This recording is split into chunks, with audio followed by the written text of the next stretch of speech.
All right, for this lesson, you're going to need your periodic table and a calculator.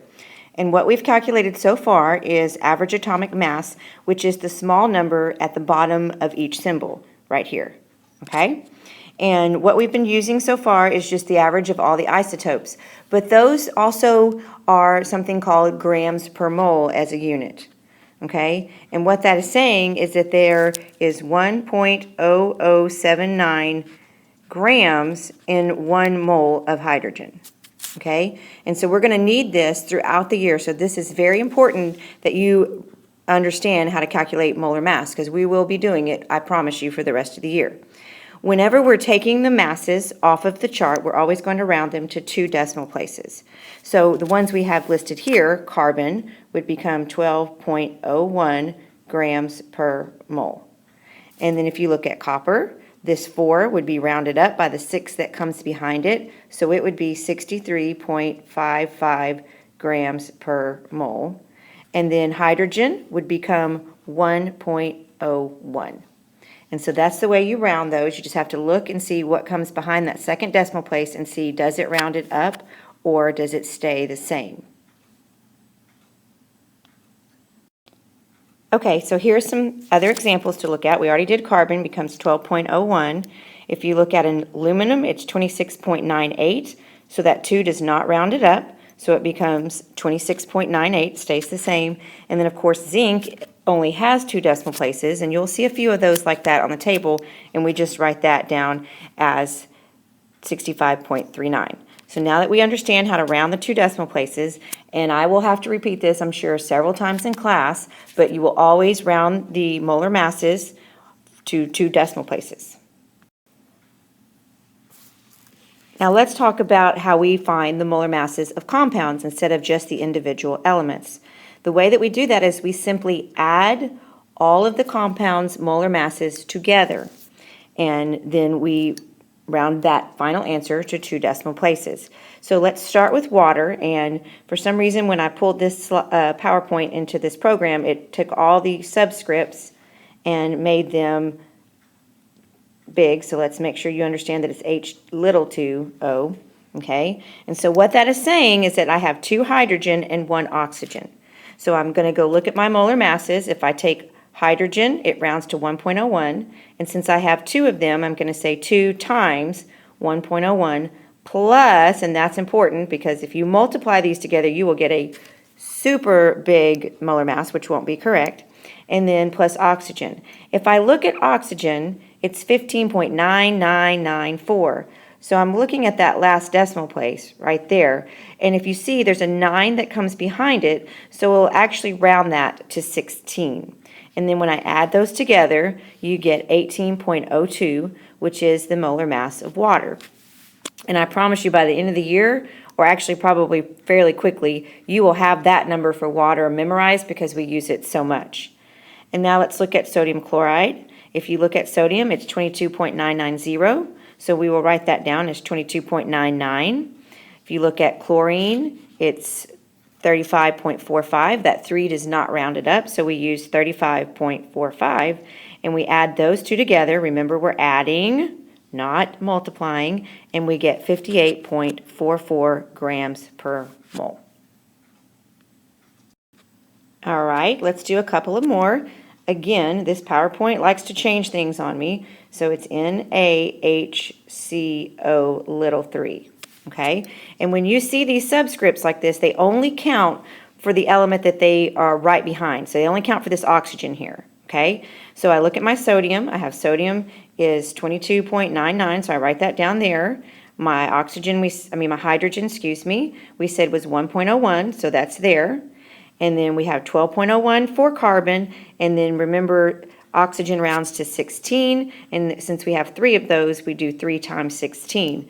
And so I add all of those up, and this would be a good time to pause and add it in your calculator to make sure that you're getting the same answer as I am, and you should get 84.01. And again, the units for the molar mass are grams per mole. They can also sometimes be AMU, in certain things, which stands for atomic mass unit, but we will almost always exclusively use grams per mole, all right? So the next compound we're looking at, and it kind of overlapped, is sucrose, which is table sugar, and it actually is written C little 12, H little 22, O little 11. Okay? I'm not sure why this program did that, but it did it across the board. So again, we have 12 carbons, so we have 12 times 12.01, which we got from carbon right there, plus 22 hydrogen, which is times 1.01, plus 11 times 16 for oxygen. And again, might want to pause, add it in your calculator, and see if you also get that 342.34 grams per mole. And so what I want you to make to understand here is this is going to be at some point used as a conversion factor, as grams per mole. Remember, anytime we have something per mole or per anything, it's always one of them. So this is the same thing as saying 342.34 grams of sucrose is equal to 1 mole of sucrose. It would be the same amount, kind of like 12 inches in a foot. And so we will use this as we go along as a conversion factor. All right, so now let's try 2 of them on our own.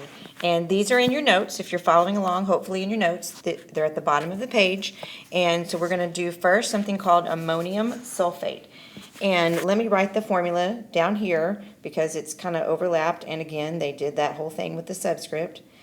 And whenever you see a formula like this that has parentheses, and then something inside the parentheses, and then a subscript, what that means is this 2 goes for everything inside of the parentheses, okay? So what we really have here is we have 2 nitrogen, and we have 4 times 2, we have 8 hydrogen, okay?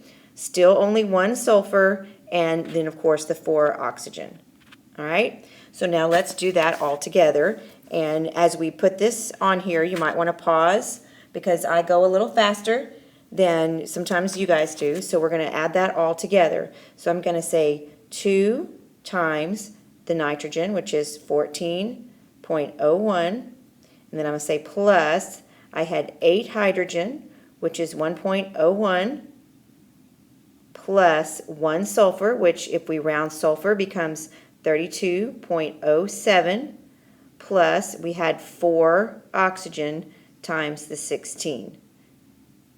So now we want to add that all together in your calculator. And again, if you need to pause it, go ahead.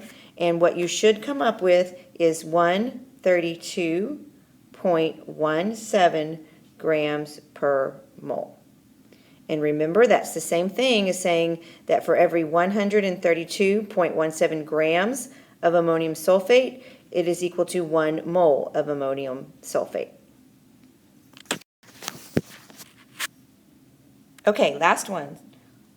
This is dichlorine heptaoxide, and we're going to do this Cl2O7 little subscripts just so we make sure we understand that. And so I have 2 chlorine, so I will start with the 2 chlorine, and it rounds to 35.45 plus 7 oxygen, which is, we said 16.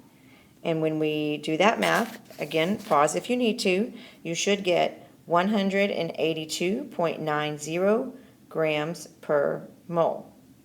And remember, that's the same thing as saying 182.90 grams is equal to 1 mole. And so that's the last one we're going to do today. And if you're having trouble understanding it, you might want to go back and rewatch the video, or honestly, just practicing this over and over is something that you should do. Now, I want to just remind you that when you have something like this and you have a subscript outside of parentheses, that subscript goes for everything inside of there. So in other words, you would have 3 sulfur and you would have 4 times 3, 12 oxygen. So just want to remind you of that as you go through your homework, that you understand that. And of course you would have the 3 aluminum, because when it's not a parentheses around it, it only counts for what it comes right behind. All right, as promised, I'm going to end the lesson with a joke. So we're going to go old school and do some knock-knock jokes. So I hope you're ready. Knock, knock. Little old lady. I didn't know you could yodel. All right, next one. Knock, knock. Tank. You're welcome.